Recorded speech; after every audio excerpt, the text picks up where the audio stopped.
players. Reinildo is obviously going to go to AFCON. Dennis Serkin's been getting 90 minutes over the last 2 or 3 weeks, months to bring him up to speed. Will you be wanting to get Dennis involved this weekend? We'll see. He's ready and trained properly now, probably 2 or 3 weeks, full 2 or 3 weeks. So he's connected with the group, and it's good news because now we don't have many injuries. It's important at that part of the season. Yeah. And talking of injuries, Diarra, there's been a lot of talk, speculation about him being fully fit now and being available. Obviously, Senegal are going to announce their squad for AFCON this weekend. What's the situation with Habib? Habib will train with the group next week. So full train, ready to go. And he'll need probably 1 or 2 weeks to be at his best. After a good rehab program, and after that, depends on the AFCON and so on. But we needed to build this fitness level, and after that, he will be ready. Are there still talks and negotiations to see if he's going to stay with you or go?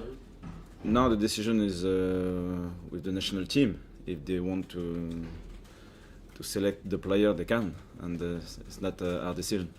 Yeah. Everyone's talking about this particular game this weekend. I don't suppose you can escape it. I don't know if when you go home your wife is even telling you how important this game is. What's your perspective on trying to keep everyone grounded, if you like, ahead of the game?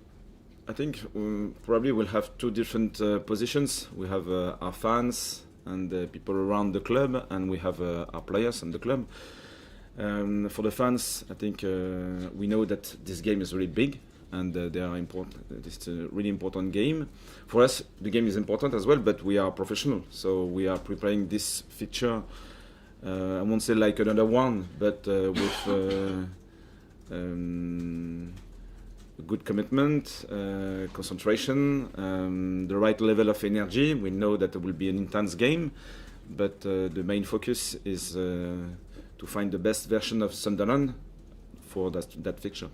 Has the week felt different in any way? I mean, it's very hard to sort of not see it as something different. We came from Bournemouth, Liverpool, Man City, so we play against the best teams in Europe every weekend, so it wasn't so different. I think we are preparing this fixture properly with the right level of analysis on one side, but on the other side we want to play our game, and it will be really important.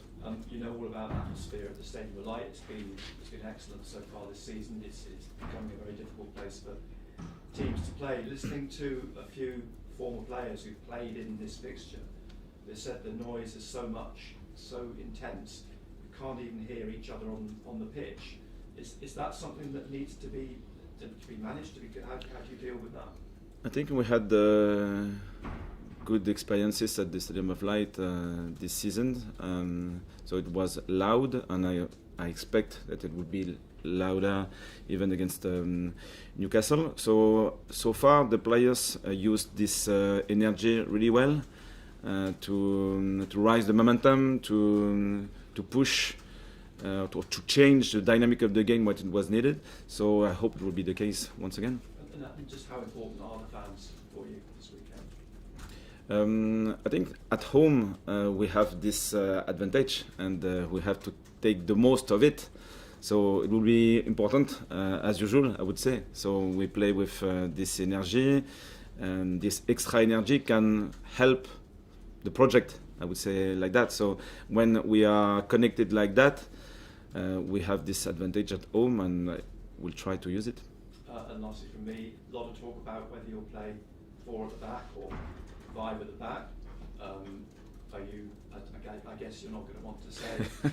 So what do you? Too much away. Why do you ask? I won't answer. We have different options. I think it's really positive now, because probably the culture, the knowledge of the squad now helps us to be flexible. And I think it's really important when you start with a plan A, it works, okay, but if the opponent finds a solution, you can move to another option. And I think now we have multiple options in our squad, which is positive. Régis, you said last week that Liverpool away and then Man City away was the biggest week of your working life. 7 days on, have you found a bigger one? Yeah, so it will be another exciting challenge, and I think if we look back to the season, we were 5 or 6 months ago a newly promoted side, and now we've got 23 points, and we are playing Newcastle at home, so it's a privilege. We are exactly where we want to be, so it's really exciting for our fans, for our players, and we'll go into this game with humility, but ambition and desire to win as well. So, yeah, it's really positive. I mean, Sunderland have got an incredible record against Newcastle in the Premier League. 9 matches unbeaten, and what goes back a while now, 6 of those wins. I wonder if have you personally sat down and watched any of those games to sample the atmosphere and what it's like, or have you maybe done that with your players as well to get a taste for it? Not really. I think it will be a new story. It's always a new story because teams have changed. The evolution of the club, the evolution of the Premier League. Newcastle are strong as well, and they are well established in the Premier League. Good experience. They played the Champions League 2 days ago, so it will be a great team, a great opponent. So we'll be underdogs, we'll be challengers, but I repeat, we'll play with ambition and desire. Do you think you are underdogs even though you're at home and you're unbeaten home this season? Yeah, absolutely. I think we have to have this mindset. If we think that the game will be easier because we had a good start to the season, I think it's a problem. We played so far really well, especially at home, because we had this mindset to be. It's like our first Premier League game, and if we play like that, with ambition, with energy, we'll make mistakes, but we'll be ready to manage different problems through the energy of the squad.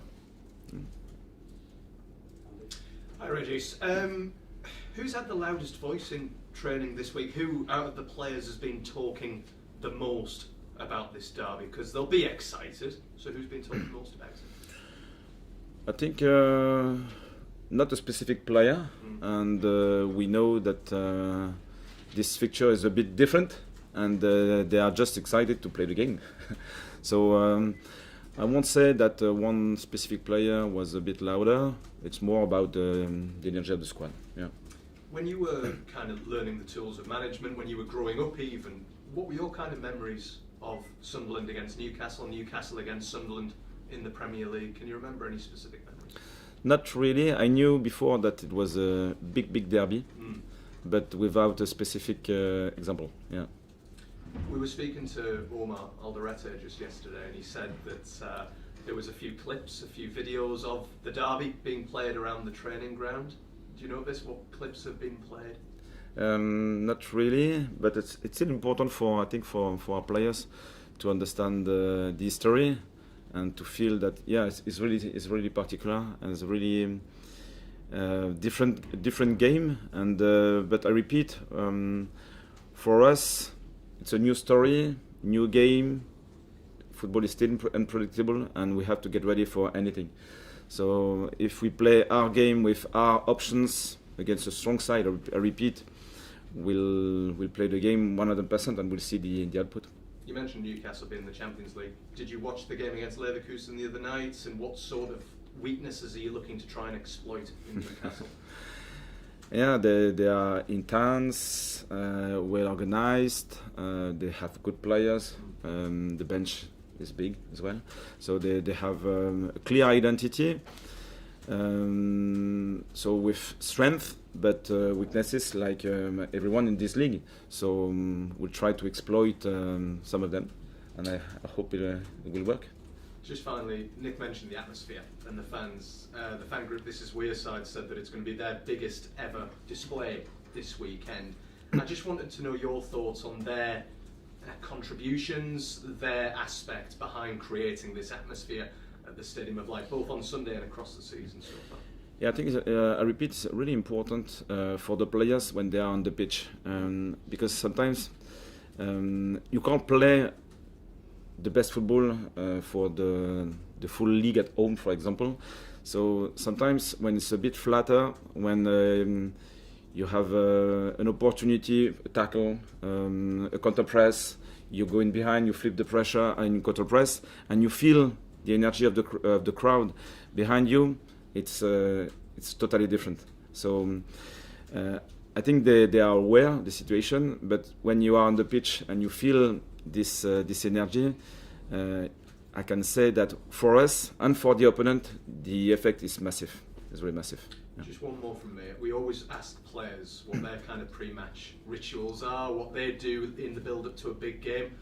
What does Régis Le Bris do in the build-up to a big game? Nothing different, to be fair. And I try to be connected with the game plan, to get ready for anything, so open-minded. And when I'm on the sideline, I try to help the squad as much as possible. Not easy. Régis, how are you dealing with this Wear-Tyne derby and the expectations that the fans on both sides have clearly got?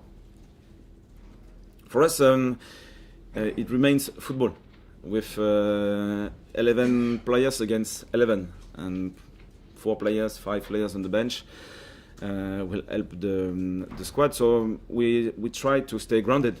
For me, it's the main point, and we'll have the tactical side and we'll have the energy of the squad. So it's always a balance to find the right level. So try to be smart, but try to give as much as possible on the pitch as well. And it's more about feelings sometimes. So as usual, I would say, with the quality of the opponent. Newcastle's clearly susceptible to a late goal. Sunderland are good at late goals. Is this something you have to exploit? Yeah, we'll try once again, and it's always good for the scenario. If at least we go all the way with good discipline, good energy, we don't know how will react the opponent, but what we can control, we try to be good at that. And after that, the scenario is the scenario, still unpredictable. Thanks, Régis. Thank you. You've got Dan Neil and Patterson, who could well be involved on Sunday. Obviously, local lads. Have they played any part in sort of speaking to some of the other guys and explaining it?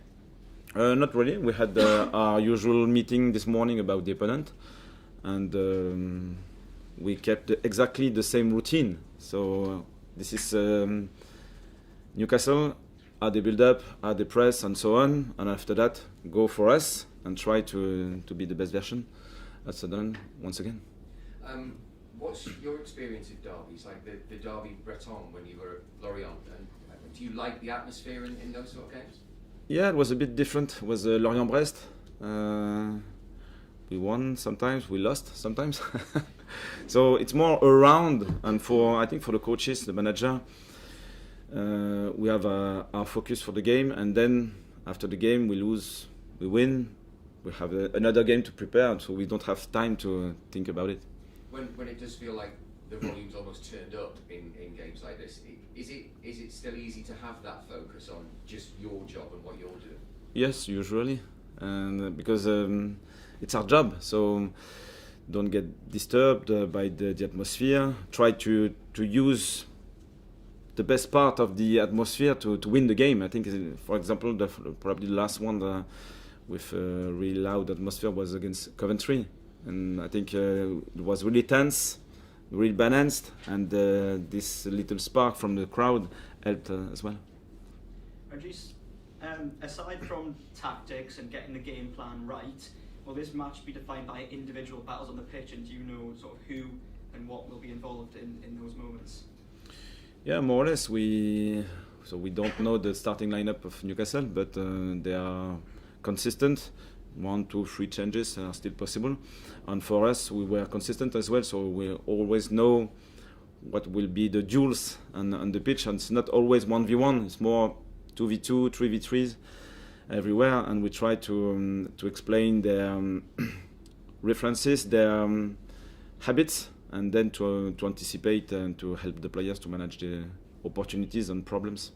And bridging on a previous question, you've had experience when you were coming up through as a coach in terms of getting experience in England and watching some matches. Was this a game that you ever even watched just on television, and how did it feel watching it when you were coming through as a coach? Yeah, the atmosphere in the stadium is totally different, and especially when you are coach and you are involved in the process. So it's loud when you are a spectator, and it's totally different when you are a manager because you are part of the process. So enjoy it. Just finally, there will of course be pressure from both sides going into this match, but do you actually enjoy the pressure of a game like this? Yeah, absolutely. I think I repeat. We came from the Championship last year. Now we are in the Premier League. We are so happy to live this experience at the Stadium of Light against one of the best rival in the league. So it's really positive. We can lose, we can win. We will give the maximum for this fixture, and we'll see the output.